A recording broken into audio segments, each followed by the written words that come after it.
Explorer আরএমের নতুন একটি ভিডিওতে আপনাদেরকে স্বাগতম। ছাগল পালনের ঘরোয়া পদ্ধতি।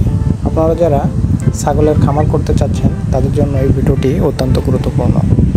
আপনারা ছাগলের একটি খামার ঘরোয়াভাবে শুরু করতে পারেন। একটা বা দুইটা ছাগল দিয়ে আপনারা শুরু করতে পারেন। যদি আপনারা একটা ছাগল কেনেন 5,000 টাকা, মানে দুইটা ছাগল 10,000 টাকা, এটা 6 মাস খাওয়ালেই এই ছাগলটা আপনি 25 থেকে 30,000 বা আরও ভালো হলে 40,000 টাকা পর্যন্ত বিক্রি করতে পারবেন। দুইটা ছাগল 80,000 টাকা, এবং এই দুইটা ছাগল 80,000 টাকা দিয়ে বিক্রি করে আপনারা 4টা বা 6টা ছাগল নিতে পারেন।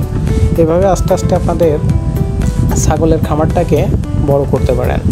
আমার ভিডিওটি ভালো লাগলে আপনারা অবশ্যই লাইক করবেন, কমেন্ট করবেন, শেয়ার করবেন, এবং ছাগলের খামার দিয়ে থাকলে আপনারা আপনাদের ছাগল কিভাবে পালন করতেছেন, কোনো সমস্যা হচ্ছে কি না আমাকে কমেন্ট করে অবশ্যই জানাবেন। ধন্যবাদ আমার ভিডিওটি দেখার জন্য।